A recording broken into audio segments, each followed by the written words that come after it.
Good evening, everyone. We're now recording. Welcome to this meeting of the Overview and Scrutiny Committee. My name is Councillor Paul Prentice. I'm chair of this committee.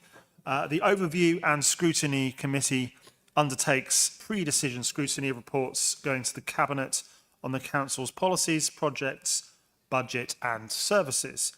We also have present at this meeting from the Cabinet, Councillor Alan Baldock, Leader of the Council, and he's here to observe the debate as part of an early engagement before decisions are taken.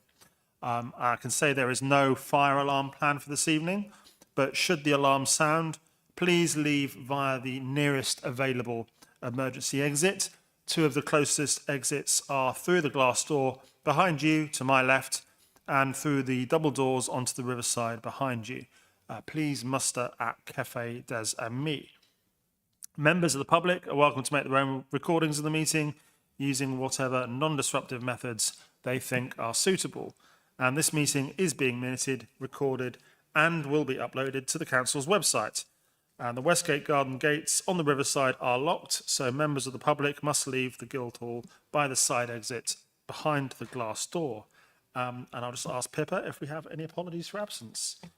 Thank you, Chair. We have apologies from Councillor Liz Harvey, Councillor Old and Councillor Naomi Smith. Thank you. And do we have any substitutes this evening? We have Councillor Ian Stockley present for Councillor Harvey. And do we have any other apologies? No. And do we have any declarations of interest that we've received in advance?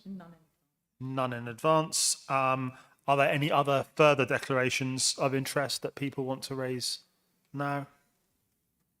No? Okay, so we'll move to the minutes of the meeting held on the 23rd of May, 2024. And you should have those in your packs. I should also mention there are no public speakers registered for this meeting. Thank you, Pippa. If people would like to have a look at those minutes, are they a true record of the meeting? And do I have general assent that they are? Thank you very much. Okay. So with those approved, we'll move on to item 6, our housing accommodation for older people, review update. And we're going to be putting up a presentation, which will just take a few seconds to load while we do that. And that'll be a presentation from Marie Royal, Service Director for People, and Gary Peskett, Housing Strategy Manager. So when they're ready.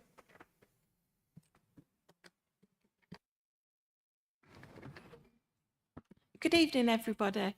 The update that we're going to give you tonight is on the review that's been undertaken by an Overview and Scrutiny commissioned working group, councillor working group, which started quite a while ago now. Obviously, we had an election in the middle of that, and the work stream was restarted with a new membership. We're going to run you through tonight the key sort of headline statistics, some of the findings from the working group, and give you an update in terms of when recommendations are likely to come back to this committee and what that timescale looks like. So I'm going to hand over to Gary. Thank you, Marie, and good evening, everybody. So tonight, basically, we're going to run through what the purpose of the review is and give you some contextual and background information about the current operating model, the headline findings to date, some of the ideas of the original working group, and the current work streams and the challenges and opportunities and decision-making timeline. So the purpose of the review, the terms of reference were agreed in 2022, and that was to explore the condition of the existing assets, the sheltered housing and the sheltered plus, to look at the investment required to bring that accommodation up to a modern standard, and to consider it in the context of the housing needs of older people. So how much accommodation is required for this client group, whether any is, and what are the aspirations of people moving forward.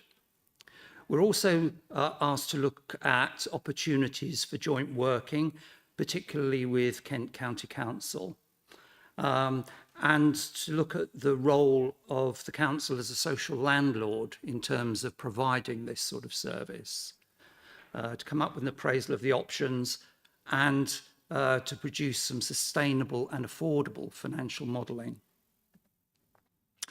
So in terms of the type of accommodation we've got, over 900 properties in the council's housing stock are earmarked for older people.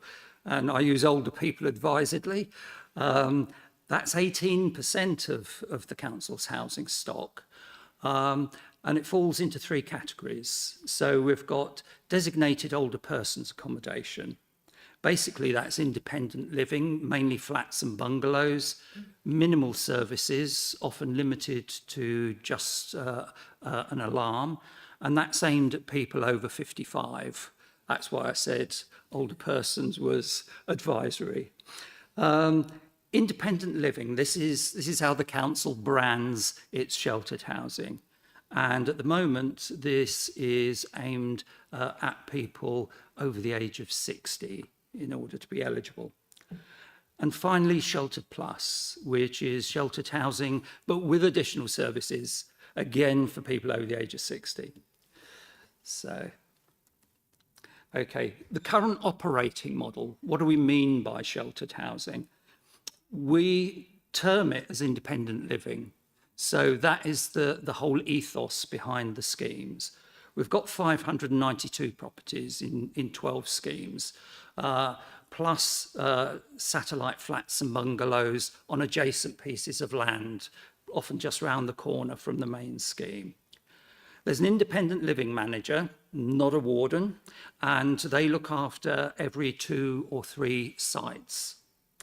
And the emphasis is on tenants living independent, fulfilling lives.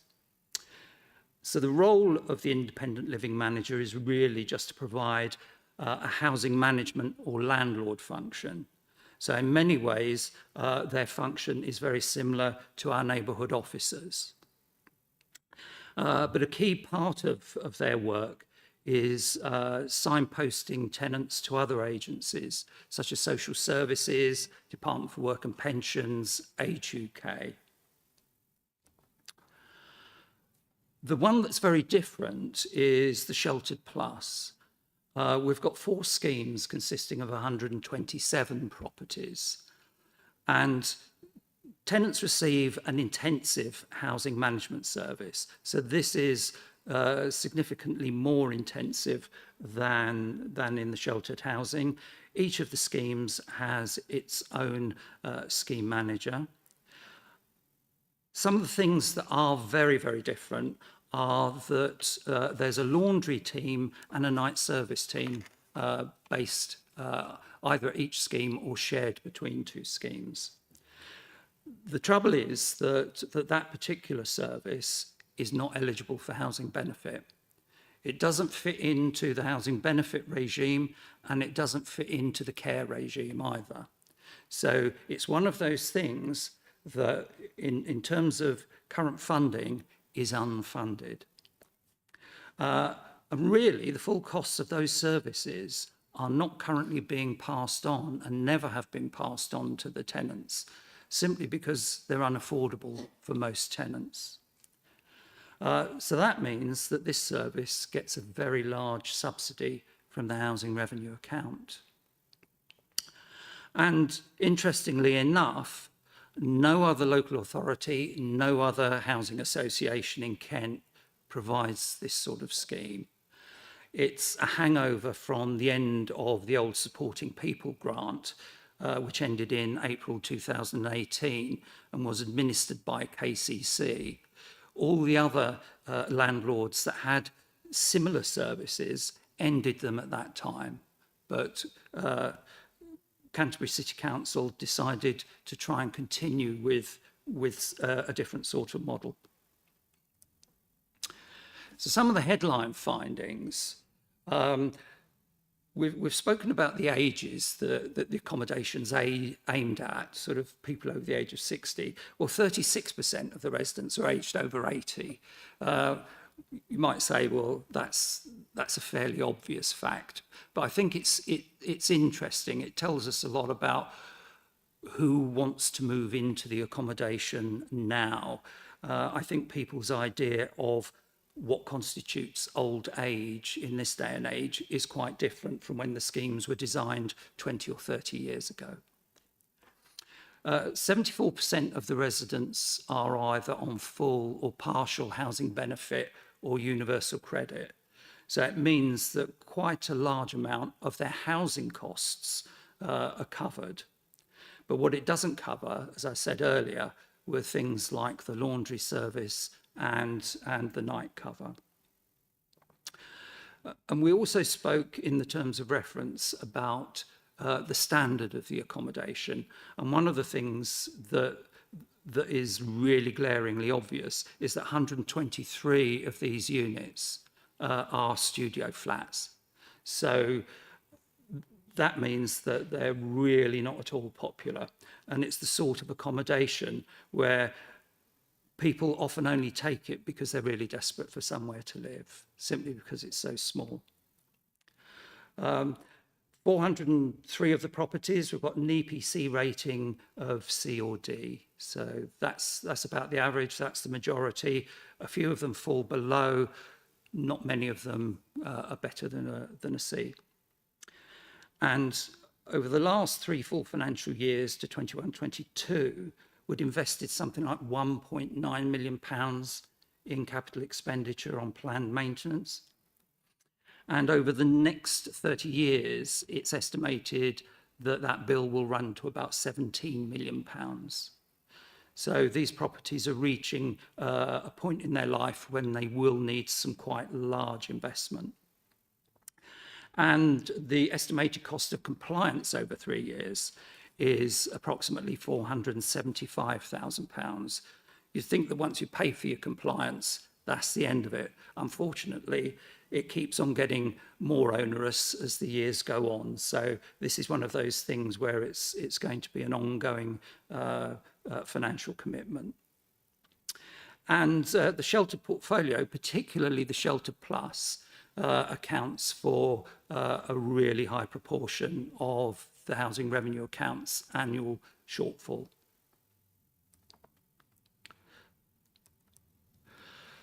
So the ideas from the original working group, which were presented in September 2022, are on the screen. We've got the core principle of treating all tenants with respect and dignity, but councillors thought that we really ought to be looking at the core provision of a landlord-only service, that the current model, particularly in Shelter Plus, is unsustainable financially. It just doesn't fit into any of the benefit models that are available. And also the fact that we're not charging for all the services that people receive, again, it's unsustainable. So this was felt to be an important principle. And to look at the condition and quality of the accommodation, so costed stock condition survey and asset management plan.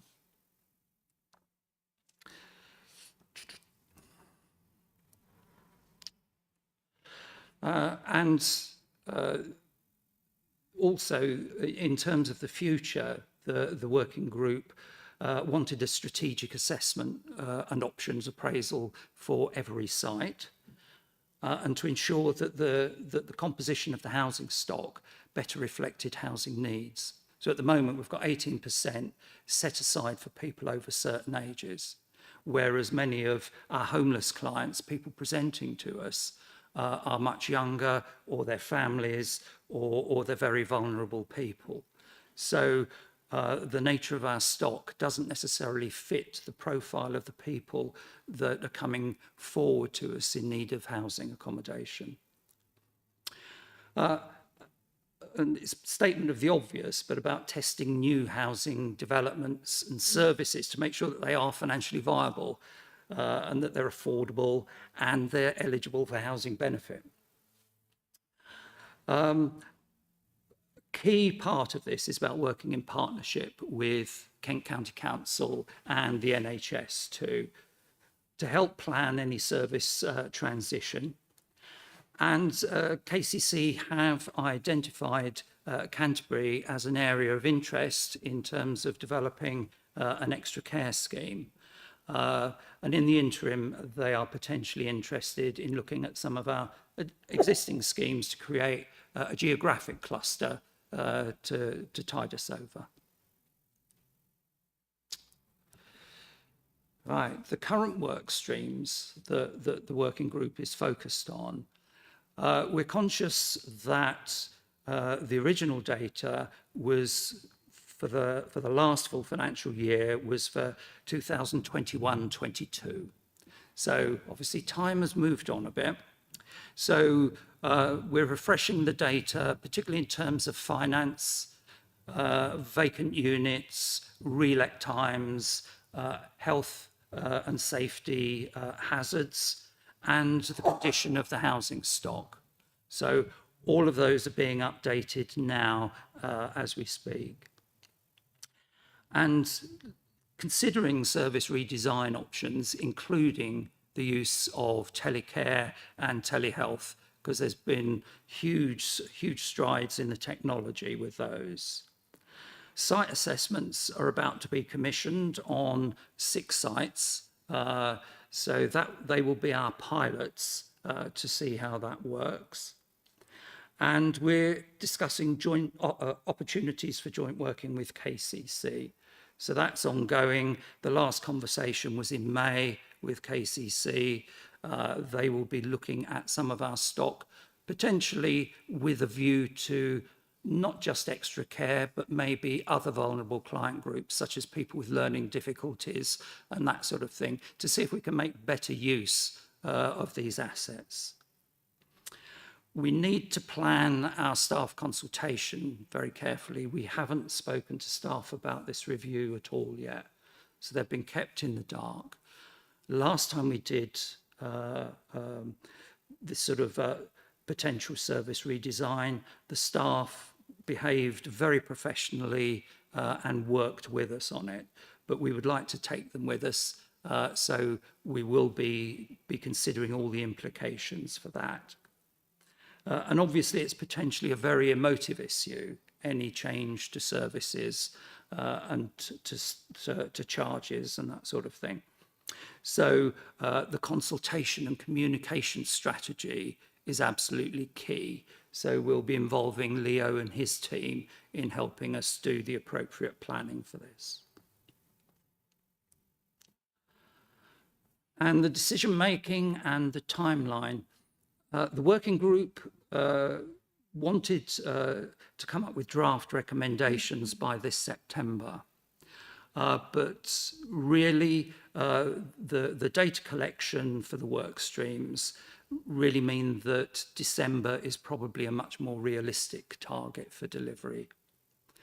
There's a workshop in September for the working group to assess the evidence and to try and produce draft recommendations.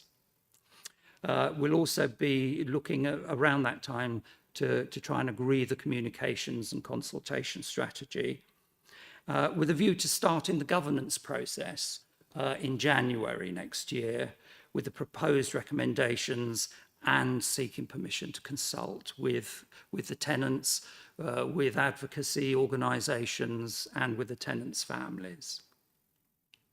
So that consultation process is likely to be a minimum of 8 to 12 weeks, I would have thought. Given the client group, given the sort of information that is fairly complex that we will have to try and convey, and to do that in a positive environment if we can. So that will probably mean group meetings, but also meeting smaller groups of residents and their families, and meeting people as individuals too. But then we need to take that information and analyse it and tell us what that means, and to bring it back as part of the feedback response. And the governance process for the final decision making has yet to be confirmed, simply because, as I'm sure you appreciate, there are a lot of variables within that slide that we need to take into account. So, but I'm sure that we will be coming back and updating you on that. So, have you got any questions that you'd like to ask Marie or me? I see Councillor Dan Smith and Councillor Brady, and then did I see someone? Councillor Ian Stockley. I'll take Councillor Dan Smith, then Councillor Mellish. Very much, and firstly, apologies to the chair for being slightly late.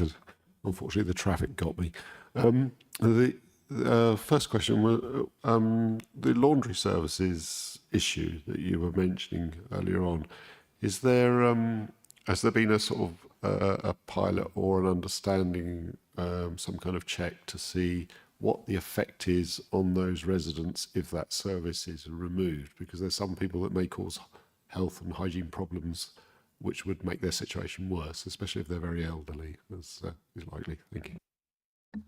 Yes, one of the things we're looking at is either whether we can outsource it. One or two members of the working group have also come up with a suggestion about maybe, call it a workers' cooperative, almost setting up some sort of social enterprise to do this, or working with maybe Age UK, who also offer a laundry service. One of the issues, physical issues that we have with Shelter Plus schemes is that a lot of the kitchens within the individual flats are quite small and haven't been given a layout whereby people can put their own washing machine in. So it's not to say it's impossible to fit one in, but at present, it'd be really difficult. So what was provided and what was envisaged in the beginning was to provide sort of commercial, industrial type washing machines, which would do people's laundry. And quite frankly, the controls are probably too heavy and too difficult for a lot of very elderly people to manage. So the laundry service is one of our key issues, and that is something that colleagues are looking at the moment to see whether we can make alternative arrangements. But at the moment, to give you an idea, I think we're probably only charging about £150 a week or something like that for the laundry service. It's just not financially viable. So yes, but it's a difficult conundrum, really. Councillor Brady was next. Thank you, Chair, and thank you for the presentation. There's a lot of information, and I think it's really interesting and really important. I'm just wondering, when do we engage with our staff? Why haven't we not done it already? When's the point where staff, when we present this information to staff and they go, we're being told to do something and we haven't had buy-in? That's one concern. I'm not sure, I apologise if I missed it, but how much does the Sheltered Plus cost per year? And from that, what would have been Health's and KCC's rationale for not funding some of this previously? I understand you're now looking at a partnership working with KCC, which we should have done along the way because adult social care is that's their purpose. But then from that, what does that look like? I understand the Cabinet Member for Adult Social Care is also a member of this council. So is there a conflict of interest over that crossover? So I have concerns, and I would like to know more about what that relationship looks like. And can I have a bit more information on telecare and telehealth, please? I also sit on KCC, and there are some concerns of digitising everything with health, and I think that's the wrong direction to go down. We can do it with some things, but face-to-face contact is also incredibly important. And my concern is if we go too fast and too hard on that, then there'll be detrimental effects that will affect people's lives for the worst. Thank you. Thank you. In terms of engaging the staff, we've not engaged the staff yet because we've not got the working group recommendations firmed up. So I think we're at a point where we're saying these are things that we will have to do and these are things that we will do. But at this stage, the working group hasn't come to any recommendations. So once we're at a point where we've got some ideas, then it is about bringing the staff along, and they've got great ideas as well, so they will be involved in this process. In terms of the funding for this and engaging with KCC, I mean, at a funding level, the reason that we've ended up with Shelter Plus schemes is because the supporting people funding, which came through KCC, was ended, and we had to find a solution for our local schemes because we have a lot of different ages, abilities, physical health across the schemes. So, you know, there was extensive consultation at the time that KCC funding was pulled and the funding model changed. And the Shelter Plus schemes that we've got now are a hybrid model based on the feedback from that time. So, you know, we are in a position where we are looking to change. We don't know what that change looks like. We'll take into account what residents think and residents' views. We'll use all our engagement mechanisms. We've got Independent Living Forum where we meet with residents of these schemes. We've got a resident engagement panel. So there'll be lots of opportunities to engage. In terms of what KCC provide and how we work with them, part of the role of an independent living manager is assessing the needs of that person when they move into one of our properties.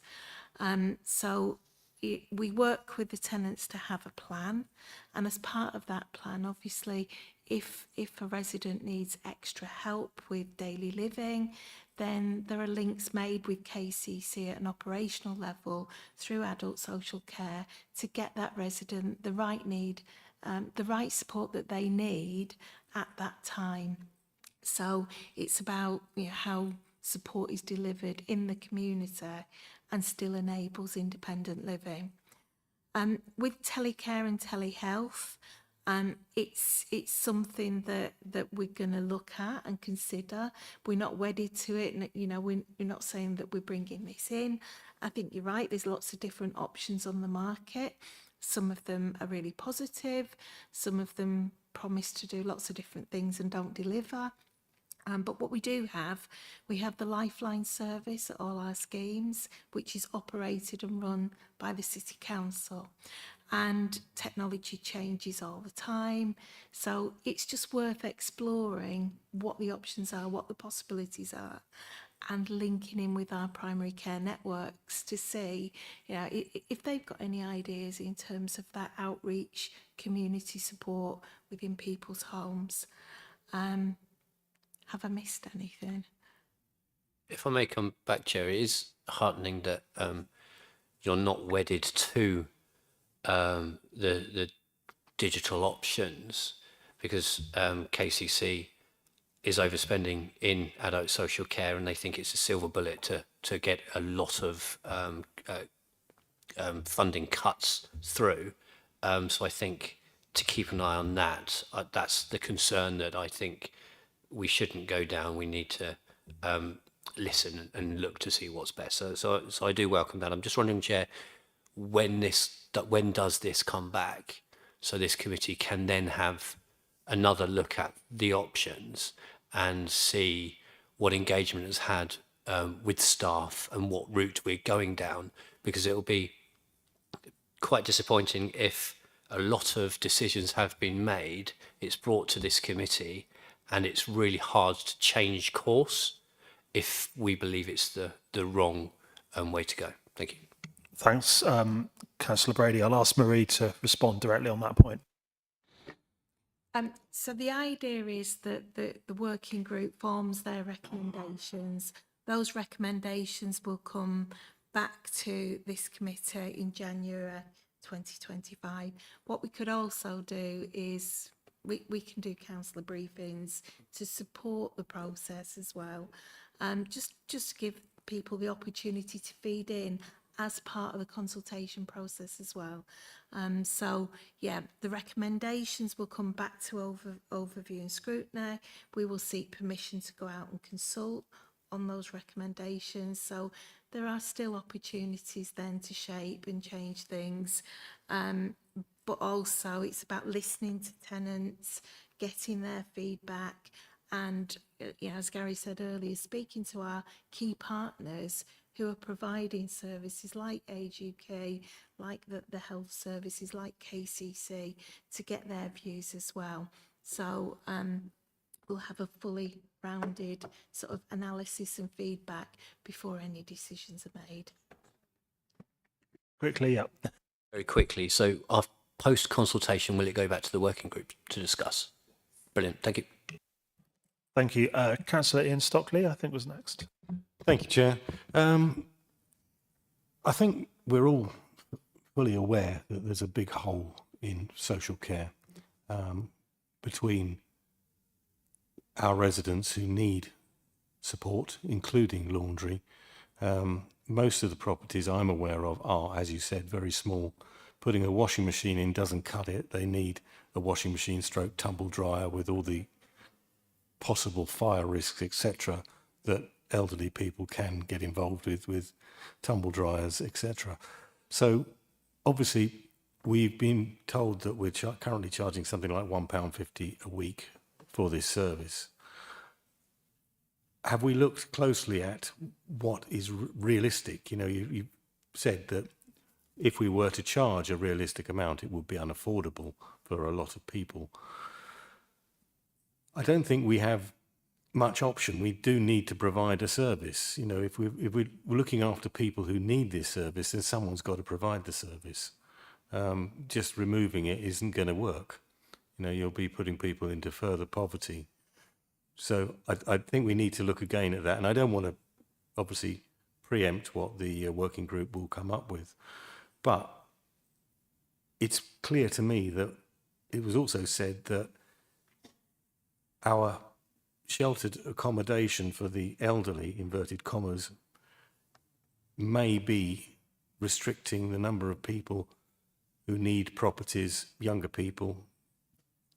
I do think that elderly people do need a certain amount of reassurance that if they're in a community, they're not going to be suddenly landed with some of our less salubrious tenants. And we do have some less salubrious tenants. You know, it won't work, basically. If you've got a community of elderly people and they suddenly decide to include other people, less elderly, with a background of drugs, violence or whatever, it's obviously there's a problem there, and I think we need to look very closely at that. I am concerned that we've been talking about this as a council for many years. You know, we've been round and round the mulberry bush on this one, it appears to me. And we do need to take some action, but I would be interested to know what the actual realistic amount of money would be for laundry provision, for instance, as it currently is. Thank you. Let's come back on those. Yes, I think one of the things within the final report will be what the actual break-even costs are. They're substantially more than people are being charged at the moment. And I suppose we recognise what you're saying about people's needs, etc.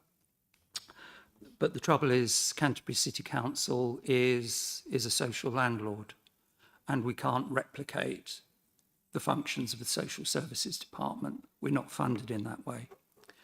So it's very difficult as a social landlord to provide things like laundry services and that sort of thing. It doesn't fit in with the housing benefit regime. I suppose it's all right if people perhaps get attendance allowance to help them pay towards those things, but it also depends what other care they may need. So it's a very complex thing to try and sort out. And also, we're very conscious of, shall we say, the differing needs of different types of tenants, of some of our existing tenants who may be very elderly, and we would want to handle that very sensitively, or as sensitively as we can. And certainly we wouldn't be thinking about sort of repurposing a scheme necessarily with very elderly or very vulnerable tenants in there.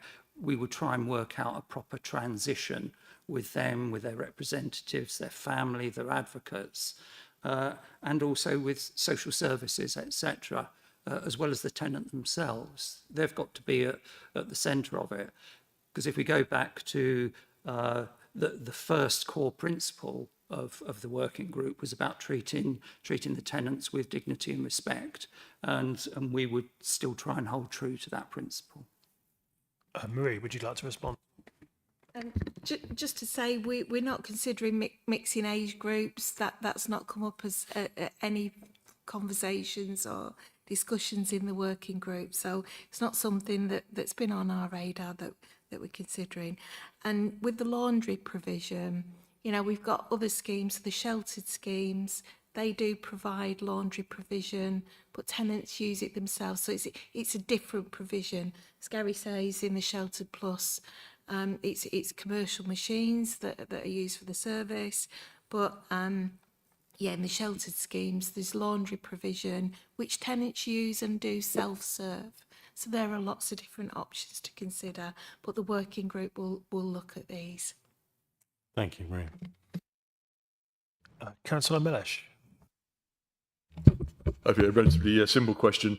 In the Sheltered Plus, you say that 36% of the population are 80 and over, and I wondered whether you've seen are there figures to indicate that that's increased in recent years, in the last 5 or 10 years, and does that give you an indication of what demand might be in the medium long term?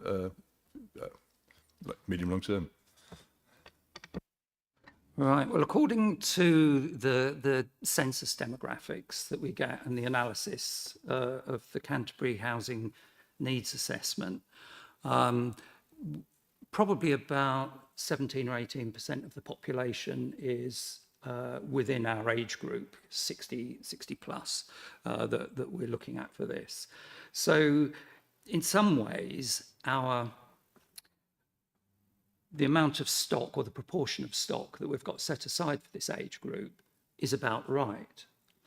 But I think one of the telling facts that we found out is when we looked at the housing needs register, people who are saying that they want somewhere to live, a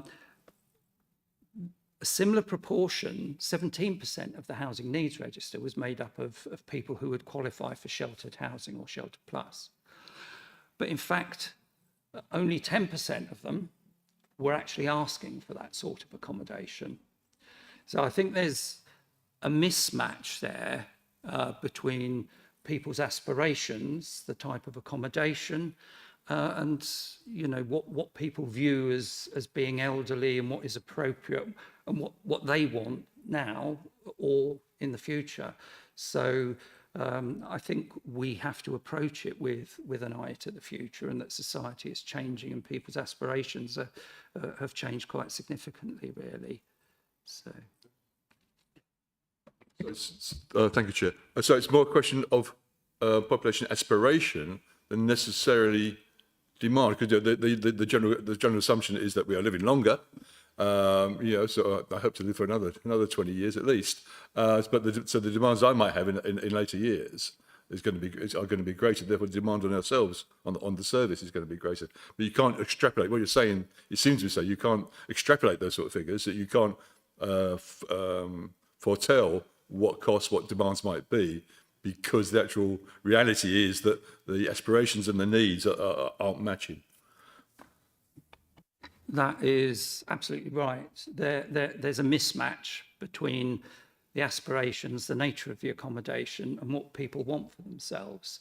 So in the past, we have done some focus group work around downsizer accommodation, and what people were looking for, what their aspirations were quite different to what our sheltered housing stock looks like. they were wanting to downsize from a family home to, say, a 2-bedroom property, not a 1-bed or a studio. They wanted somewhere that was big enough to entertain their family. So what we're providing doesn't fit with people's aspirations. I'm not sure quite necessarily how we're going to square that circle, because there's obviously financial implications there too. But, you know, it's what you say in principle is basically correct, yes. Councillor Turnbull. Thank you, Chair. I'm actually on this working group, and it's really interesting to hear get people's input and hear what other councillors are sort of their concerns coming through, and it'd be good to feed that back to the group as well. I mean, it's complex work, lots of factors to it, some difficult decisions along the line as well. So we're taking it very seriously. It's been hampered a bit by sort of resource issues, hasn't it, and getting all the information together with pulls on officers' time. So, and then it takes you a while to think back into the issues because it is so complicated. But we are moving towards recommendations, and we're going to have a long meeting in September where we're going to plough through all the information that is being pulled together. So it's, you know, we are moving forward. Looking at partnerships with those whose responsibility it is to provide the care as well, because obviously that's not our responsibility. We are a landlord. So if that seems like some really positive things happening there. So yeah, we will get there, I think, won't we? But it's not all going to be easy. Yeah. Thanks for your input there, everybody. Thanks. I'll take Councillor Buttman next. That work. It's just for my own information, really. So when people apply to be on these sort of assisted plus schemes, how long do they have to live in a district unassisted before they can apply? Or can you sort of move in from elsewhere and then put yourself on the register to be needed? And then the second point, which is slightly different, is so when this the RWAB's law comes into thing with the you know, as you're a social landlord, as you just said, and you've got 14 days to like sort of sort out issues. I mean, how is the older person's houses going to be an issue for that as well? And are you sort of, I guess you are preparing for that, but how's that going?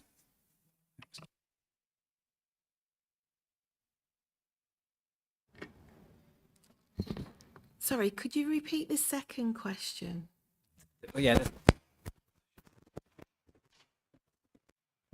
You've got static. The second one.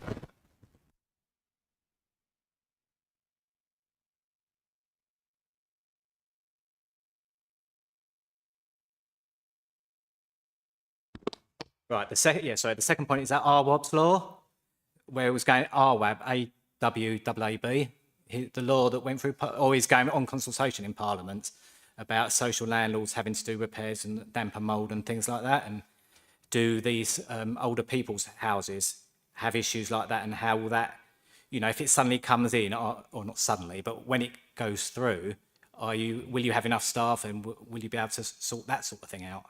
Thanks.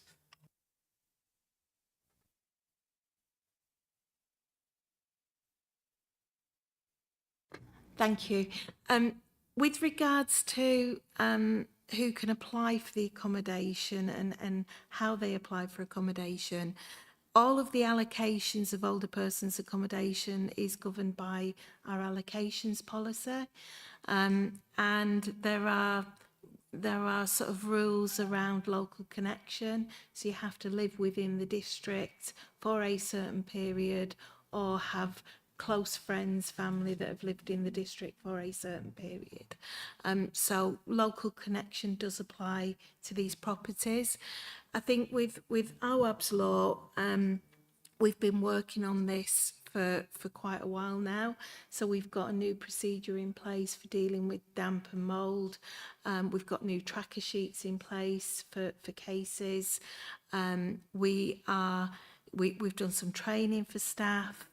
They're looking at cause and effect rather than just, you know, we think it could be this, we think it could be that. It's more of a diagnostic approach and looking holistically at the issue. I'm not aware that we have any particular sort of issues across schemes at this point, but they would be dealt with as with any other property that we've got through the repairs and maintenance process. And if there are any systemic failures within any of the properties, then we do that through the capital works programme. So the team are already geared up to deal effectively with damp and mould, and that spans our sheltered properties as well. Thank you, Marie. Councillor Turnbull, I know you're having a quick word with Pippa. Is there anything you'd like to add? Yes, I would like to declare an interest, please, as a member of the working group, Older Persons Accommodation Working Group. Thank you. Thank you. Sorry, I That can didn't be. realise you had to for working group membership. Now I know. Thanks. That's great. Thank you. That can then be recorded in the minutes. And I see Councillor Jeanette Stockley as well. Also on the working group. Yes, indeed. Although I have to say, due to circumstances, I haven't been able to attend for a while, but I am a member. Thank you. Thank you. I don't think there are any others here who are also on that working group, are there? Just so we're being complete. That's great. Thank you, Marie and Gary, for your presentation and answering the committee's questions. So what we did was we heard an update on the progress of the working group, and Marie and Gary outlined what the next steps were. We've had a debate. I'm going to suggest that all those comments are then taken forward. They can be agreed by general assent. I don't think we had any specific proposals that came up, but everything will, of course, go to the Cabinet for further consideration. Do I need to do a show of hands? No. I think that is given that everyone was happy. It will just be in minutes. Yeah. So that will all be recorded in the minutes. Thanks very much, everyone. So we will. Sorry, Councillor Ian Stockley. Sorry, just occurred to me, Marie. Is a working group also looking at the age limits that we're using currently? Because it strikes me that the ages we're talking about may have been derived from many years ago. I don't know, but I'm suspecting that the 66-year-old may not be quite as infirm as someone 20, 30, 50 years ago. I'm wondering if we're causing ourselves a problem by using these dates, which may not represent the physical health of our population. Yes, 55. Yeah, 55. I think I would add to that quite helpful point. And what government guidance are we working to with regards to the age bracket here? Is there anything sort of specific that we would look to as a council? There's no specific government guidance really about age limits, etc. There is some very useful sort of professional guidance which is available though. So we are paying proper attention to that. And it's really part of the consideration about trying to assess what is an appropriate amount of accommodation for people of a certain age or with certain characteristics. So yes, it's part of the consideration. Thank you. Susie, would you like to come in? Thank you. It's just a general point about the discussion this evening. So the working group is an ONS sponsored working group. So the comments will be fed back as Claire suggested, but it's not really for Cabinet at this stage. That will happen later in the process. Although, as Pip has said, it will be included in the minutes from the meeting. So it will be available to everybody as well. Thank you. There are no other comments on that item. We'll move forward to item 7, which is the working group update, for which there are no public speakers. We're considering the report of Tricia Marshall, Corporate Services Director and Head of Paid Services, but Peter Davis, Director of Strategy Improvements, is here to make their introduction and give that report. And I should just say at this at the beginning of this item, we're going to resolve that the suggestions for working group activity for the Overview and Scrutiny Committee be adopted for the year 24 to 25, and to note that the working groups proposed for adoption by Cabinet for the year 2024 to 2025. Are we having? Yep. And again, we'll be just sort of hearing general comments, which we can agree by general assent. So I'll hand over to Peter to make his introduction. Thank you, Chair. As a similar report to this went to Cabinet a few days ago on Monday, outlining the opportunities for them in our working groups, and that's all set out in the document on page 12. The difference between working groups, just very quickly, Cabinet have 3 sponsored working groups per year, or up to 3 per year. Overview and Scrutiny also have up to 3 per year to be able to look at. Generally, the Cabinet-sponsored ones would be looking at policy development, so new stuff coming forward, or changes to the law or legislation which we might want to look at and incorporate into our ways of working. The Overview and Scrutiny ones, probably inherent with its name, is more there to look at existing functions and functionality and how they could be improved or challenged in the way that we deliver them. And what you've just heard through the older persons one is a good example of that as a sort of type of scrutiny review, looking at what we do, how we do it, and how that could be better in the future. And as you'll see in some of the Cabinet-sponsored ones which have been proposed and adopted as of Monday for this municipal year, things like the local plan, the visitor economy and local and circular economy working groups are there to help set future direction of strategy and policy, which feed through, in particular relating to the new draft corporate plan, which should hopefully be adopted on 18th of July at Council. As you'll see, even the ones that have been recommended through for ONS to consider tonight are also linked to the delivery of draft corporate plan priorities. The older persons obviously links through to some of our housing commitments, but in particular linked to better use of assets, and in particular how we look at our temporary accommodation and how we can make better use of the entirety of the housing stock moving forward. The newer one on the list is around accessibility and digital inclusion. Again, the corporate plan ambitions has around improving council services, particularly for those who are unable to access services online or as well online. And that's one that we've packaged together around accessibility and digital inclusion. We haven't had a working group or scrutiny review, as they used to be back in the day, on digital inclusion or exclusion, depending whether you're trying to be more positive or negative on the use of the word, since about 2014. And it's fair to say things have moved on significantly since 2014 to do with digital. And also, it's fair to say that the council's moved on significantly around accessibility in general. We've got the new accommodation move, the opening of Rose Lane. We've got changes since the last accessibility to services reviews we had back in the mid-2010s. Meaning changes to the way we access services in face-to-face, over telephone, and through support mechanisms that we work with. So it was felt this would be a good review of current provision. Councillors, particularly on this committee, would be interested in taking forward and further scoping through as a working group. If this was one of the ones that you were interested in doing, and hopefully it is, and we can start working on it, we would, in the same way as work with any working group, we'd make sure we've got capacity both from the right staff and also capacity for councillors.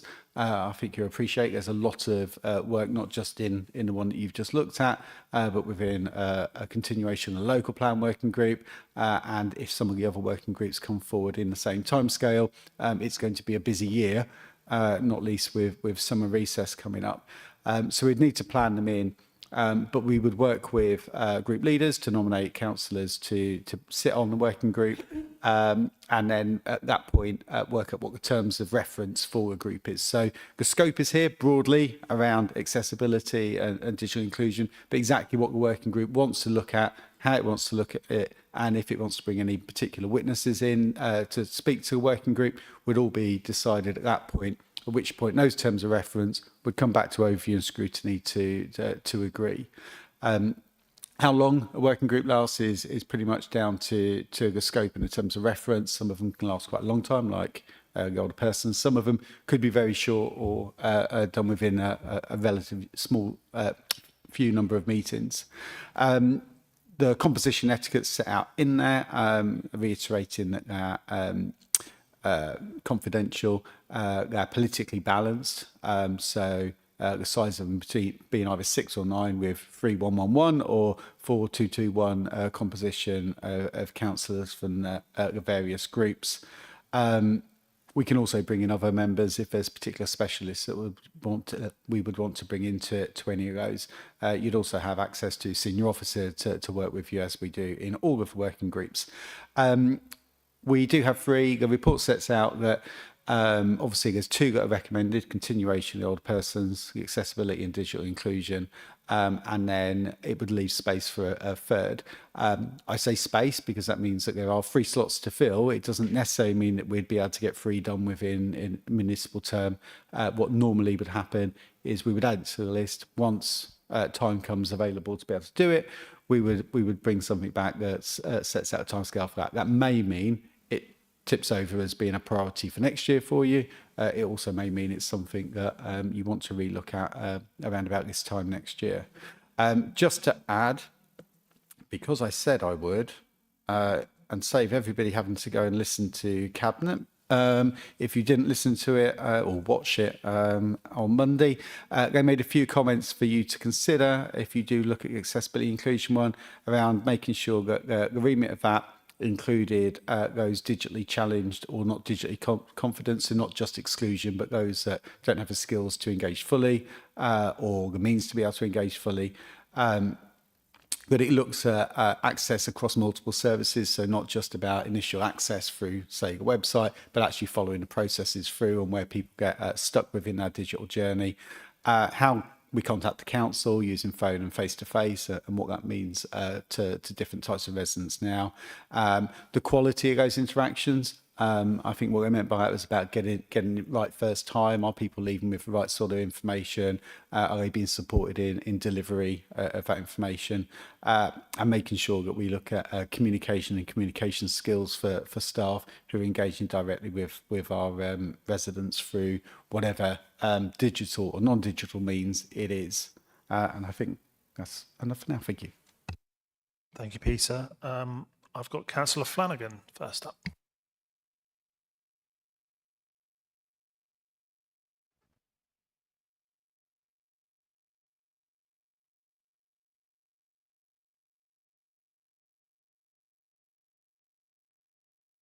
There we go, that's better.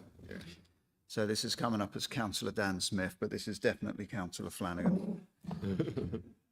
I was going to make a comment then, but I won't. Thank you, Chair. Thank you, Peter, for the update. I just wanted to make the general comment that at the last ONS meeting, when we discussed the corporate plan, I made the point that we need to make that as localised as possible, given that we're now based it on the UN Sustainable Development Goals, which has my support. But we do need to really hone in on the local factors that feed into those SDGs. So I'm very pleased to see that for the working groups, we're looking to relate that to each of the corporate plan goals where we can. And therefore, I think that that's beneficial in 2 ways. First of all, it keeps the corporate plan alive and in everybody's minds at the same time. Also, it may help from a scrutiny point of view as we make sure that we're delivering against the corporate plan as a council going forward.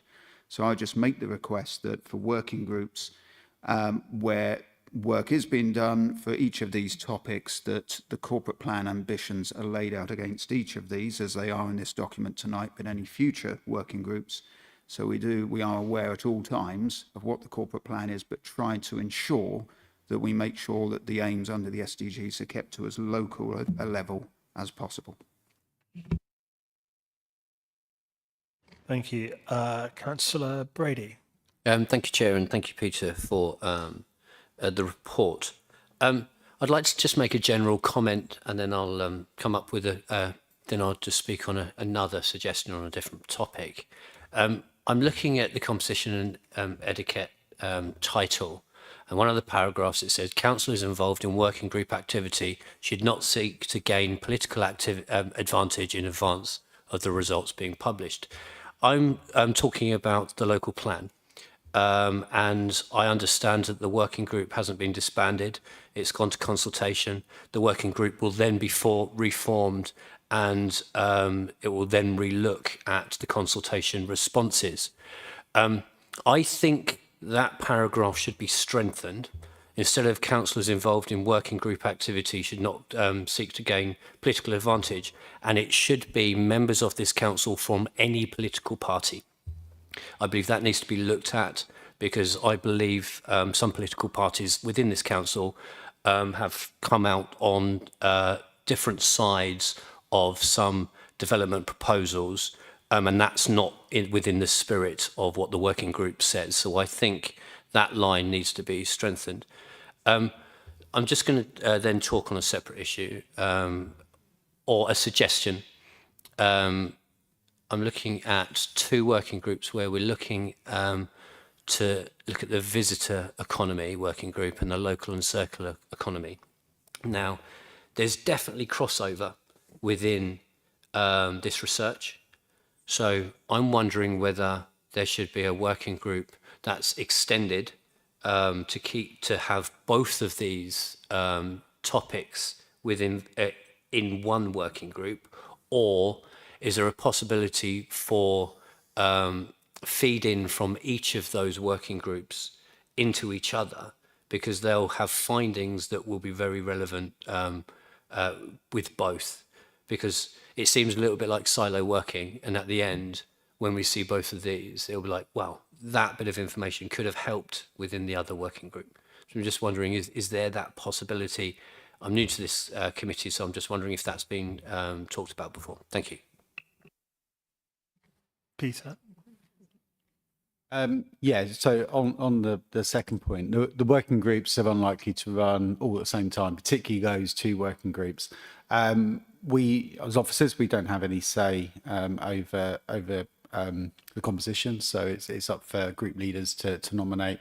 Although I'm sure group leaders will take on board what you said, that there'd be crossover and knowledge share that could be supported through it.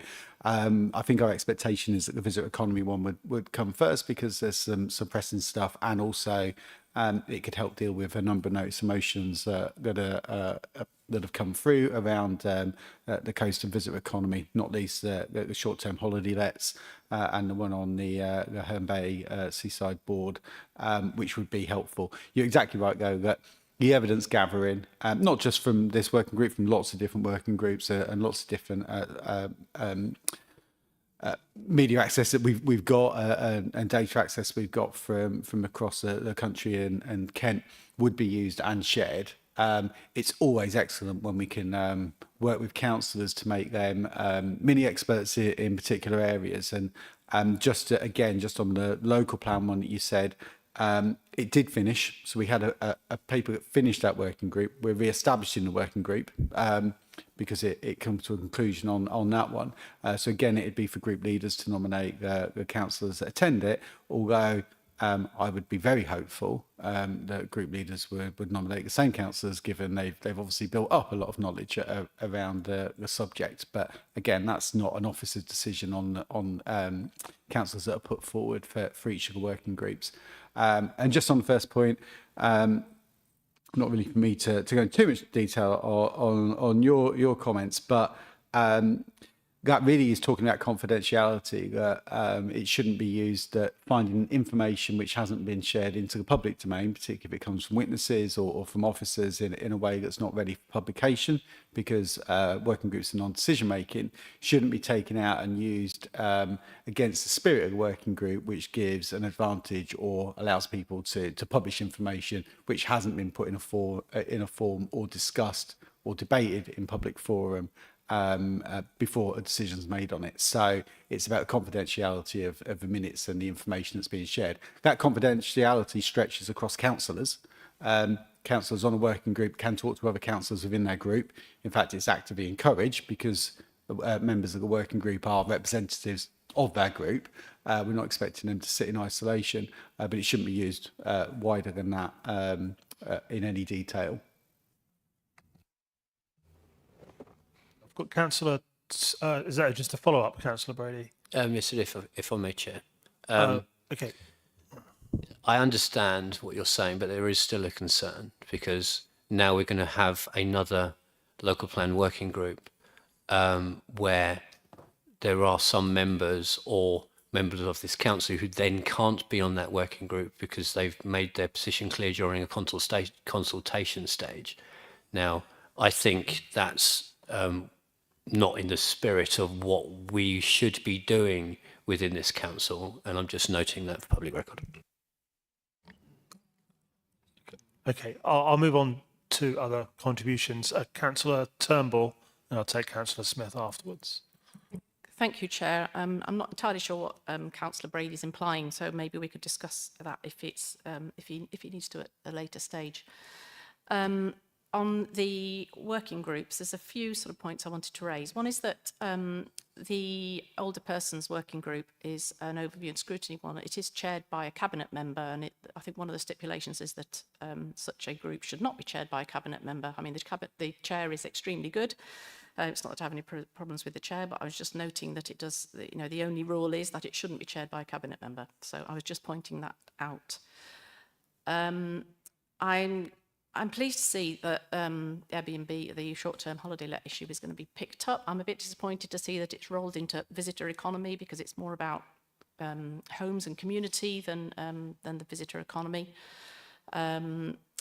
So, yeah, I'm not sure that really does it service. I can see how that's how things have been fitted together. Is what, as Councillor Flanagan was referring to. It's linked to the corporate plan ambitions, which is good, and I totally agree with what he said. And it's great to be seeing this draft corporate plan, which is finally a draft corporate plan, not like what we had to look at last time when we had the draft corporate plan. Here I can actually see how it's relating to our work. So I'm really pleased to see that, and this is making a lot more sense, and that's really good to see. However, as I say, I am a bit concerned because obviously I brought the motion on the short-term holiday lets. It's also linking to this thing about sort of interests. It's falling to the cabinet member who I believe does have short-term holiday lets, and we need to be aware of these sort of things as we go forward. That's what I had to say, really. Thanks. Thank you. Councillor Dan Smith. Thank you very much, Chair. 2 points, really. First one, just to go back to what Councillor Brady was saying on his first point. I'm a little puzzled because I think the local plan is actually a very large document. It covers the whole district. It covers many aspects of the district. So councillors who express a view on one element of it may express completely the opposite view on another element of it. I think he's taking it a little out of context to take a view of one point within a local plan against the whole. Moving on from that, though, I'm sure that's something we can all agree to disagree on. The Accessibility and Digital Inclusion Working Group, given the recent problems we've had with the internet at the council, and other councils have had similar problems, I wonder if it could be considered within that working group what the effect would be on the digital inclusion element of it, should there be problems in digitally with the council's website, because that's something that's extremely frustrating to those that are digitally aware, and given the trends in cyber attacks over the last decade or so, it's been an increasing trend, so it's entirely likely that it would happen again. So any kind of consideration to that, and then defence to the discussions of defence to the relatively key bits that are where this accessibility issue is prominent would be perhaps sensible to have within that working group. So it's just a sort of concept to throw out there to see if that's something that you should take forward on that. Thanks. Thank you. I suppose I've just got a quick point to add to that, which would be, had we had a cyber attack during the beginning phase of the consultation on the local plan, it could have been it would have been very damaging for all sorts of reasons, but it could have, it could have hampered a lot of people's ability to respond. I suppose, is resilience something we could look at in terms of the terms of the scope of a accessibility and digital inclusion working group? Because I'll give an example also. Some of the comments I have seen around the local plan, not relating to proposals within it, but about the way there were relatively few paper copies, and I can understand we don't want to print a whole rainforest in terms of hard copies for people, but do we need some sort of resilience for those who aren't online, so that they can pick up a copy in a library and pick up a copy in a community centre, for example, that would allow people to respond and just flick through? That was just a sort of an additional point really to what Councillor Smith just added, but I don't know if you wanted to come back on any of those various points. Thank you, Chair. I mean, that's the purpose of a working group, I suppose, is to pick up those, and it's for the working group to determine what goes in terms of reference. And again, I think you're right. It's whatever, obviously the cyber incident we had is top of mind. You're right. There's been loads of other cyber attacks, much more serious than ours, because we did a good job at preventing ours early doors. And I think if you look at that, it's also looking at other stuff. We also had a fire at Military Road, so a couple of years ago now, which prevented access in a physical sense to the council offices. So accessibility, both digital and in person and face to face, are obviously things that we need to look at, and resilience could be one of the topics or areas that the group may want to look at. And I think again that covers a number of things. And Chair, like you said, I think if you want to look at the types of places where people can try to access our services from, and then again that's something that the working group can look at, and you might want to make sure is pushed heavily for the working group to be able to consider, and they can look at within their terms of reference.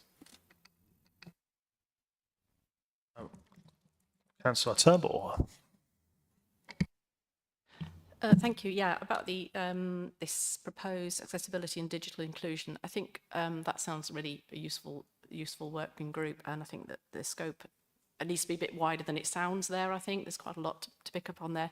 I was at a sort of networking group, which is in Whitstable last week, which is a group of people who support the charities and the various people, social prescribers, that all those people who support people who need extra support in order to do these things. And they said one of the major things that they were having to deal with is form filling at the moment. People coming to them needing forms filled out, not necessarily for the council. Obviously, it's like applying for universal credit or whatever. So anything we can do to help that, and there will be plenty of opportunities to get experts, witnesses in, I think, from people who are providing that service for our residents. Thanks. Do we have any other contributions? Councillor Ian Stockley. Thank you, Chair. Just picking up on the last point, that it concerns me that whilst we've got some very knowledgeable councillors regarding IT and indeed officers, do we have sufficiently up-to-date skill sets within the council for digital inclusion, etc., or are we needing to call in witnesses from outside? Obviously, this isn't for us to discuss now, but this is something for the working group to consider as and when it's set up, I suspect. Thank you.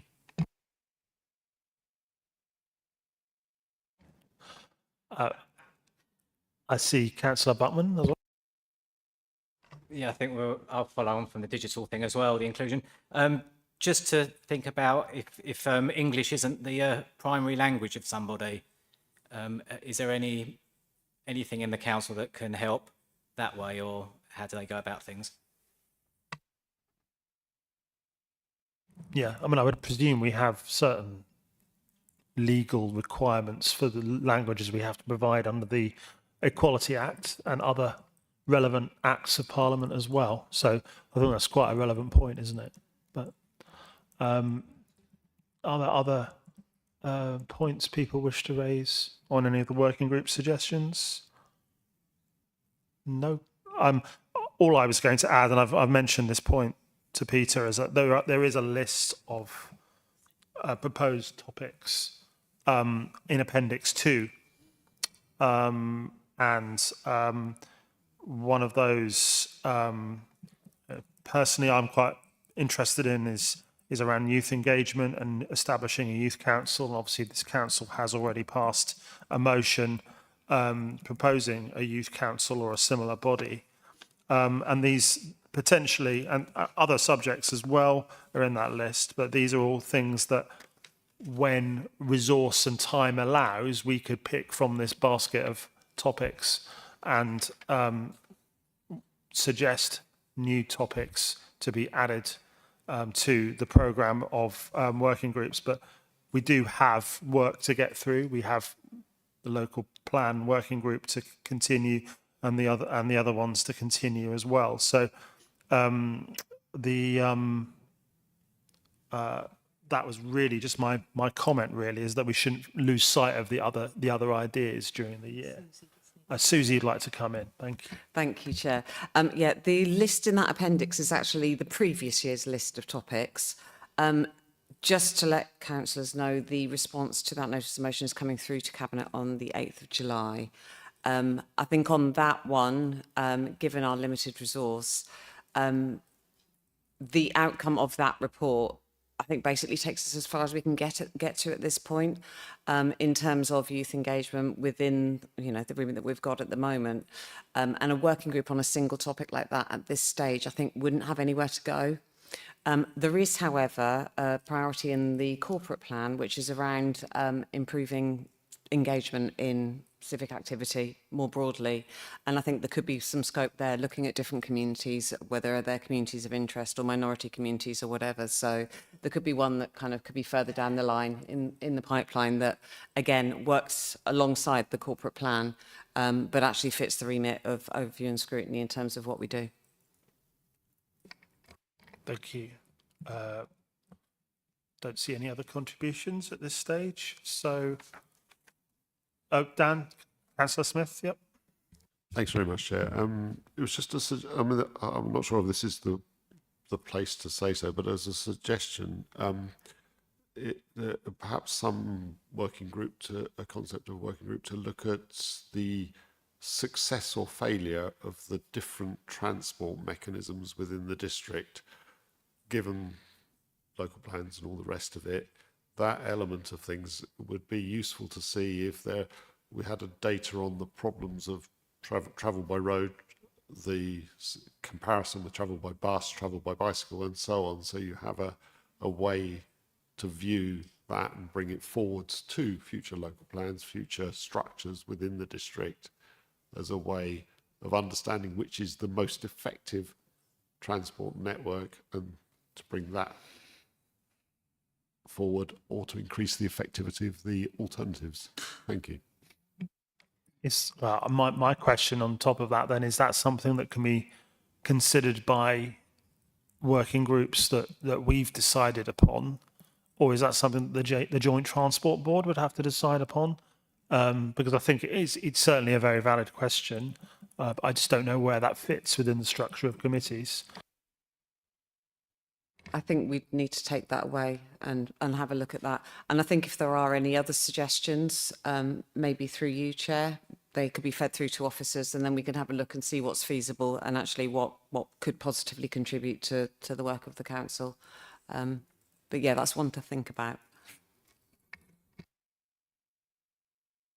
So we resolve that people can pass ideas through me, and certainly, James Flanagan as the vice chair, and others on the committee, if you've got any further ideas. I think on that then, yeah. We need to take, that's a recommendation, so we'll take a vote on specifically, let me just get the wording for this correct.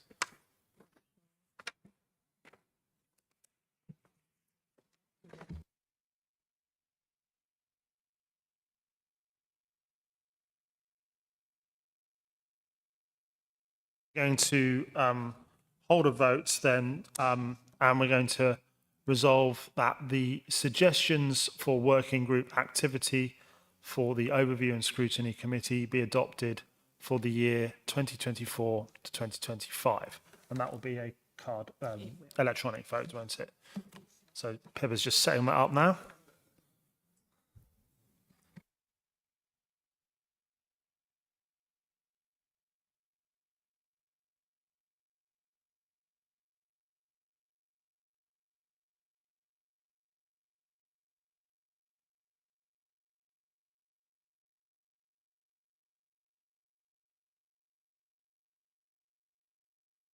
Okay, so that's passed with 11 votes in favour. So that is the end of the main business. The date of the next meeting is Thursday the 5th of September. Wednesday the 5th of September. No, Thursday the 5th of September. the 5th of September at 7 p.m. And is there any other urgent business to be dealt with in public? I don't think we've had any notified. We don't need to exclude the press or the public at this point, and there's no other urgent business under the Local Government Act. So see you in September. Have a good night, everyone. Thank you.